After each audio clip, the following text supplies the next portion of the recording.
அவ்விருவரில் யார் விடுதலையாவார் என்று நினைத்தாரோ அவரிடம், என்னை பற்றி உமது எஜமானனிடம் கூறு என்று யூசுப் கூறினார்.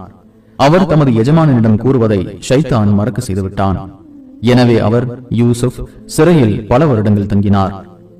கொழுத்த 7 மாடுகளை மெலிந்த 7 மாடுகள் தின்பதாகவும் பசுமையான 7 கதிர்களையும் காய்ந்த வேறு கதிர்களையும் நான் கனவில் கண்டேன். பிரமுகர்களே, நீங்கள் கனவுக்கு விளக்கம் கூறுவராக இருந்தால் எனது கனவுக்கு விளக்கம் தாருங்கள் என்று மன்னர் கூறினார். இவை அர்த்தமற்ற கனவு.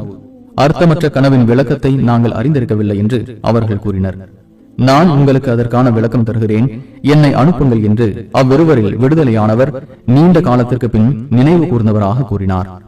யூசுஃபே, உண்மையாளரே, 7 மெலிந்த மாடுகள் 7 கொழுத்த மாடுகளை தின்றதற்கும் 7 பசுமையான கதிர்கள் மற்றும் காய்ந்த கதிர்களுக்கும் எங்களுக்கு விளக்கம் தருவீராக.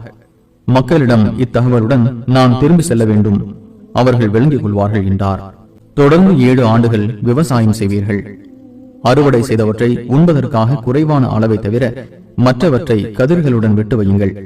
இதன் பிறகு பஞ்சமான 7 ஆண்டுகள் வரும். அவற்றுக்காக நீங்கள் முன்னர் இருப்பு வைத்தவற்றில் சிலவற்றை தவிர மற்றவற்றை அவை சாப்பிட்டுவிடும். இதன் பிறகு மக்களுக்கு மழை பொழியும் ஆண்டு வரும்.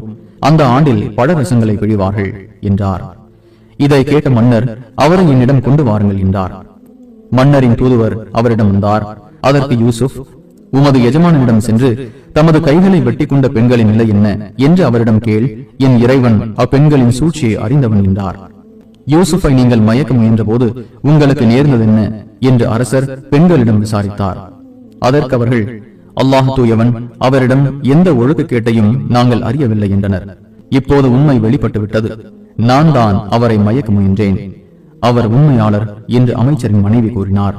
என் எஜமானராகிய அவர் மறைவாக இருந்தபோது அவருக்கு நான் துரோகம் செய்யவில்லை என்பதையும் துரோகம் இழைப்போரின் சூழ்ச்சிக்கு அல்லாஹ் வழிகாட்ட மாட்டான் என்பதையும் அவர் அறிவதற்காக இவ்வாறு விசாரணை கோரினேன் என்று யூசுப் கூறினார். எனது உள்ளம் தூய்மையானது என்று நான் சாதிக்கவில்லை. எனது இறைவன் அருள் புரிந்ததை தவிர உள்ளம் தீமையை தான் அதிகம் தூண்டுகிறது. என் இறைவன் மன்னிப்பவன், நிகரற்ற அன்புடையோன் என்றும் கூறினார். அவரை என்னிடம் கொண்டு வாருங்கள், அவரை எனக்காக தேர்வு செய்கிறேன் என்று மன்னர் கூறினார். அவரிடம் மன்னர் பேசிய போது, இன்று நீர் நம்மிடத்தில் நிலையான இடம் பெற்றவராகவும் நம்பிக்கைக்குரியவராகவும் இருக்கிறீர் என்றார்.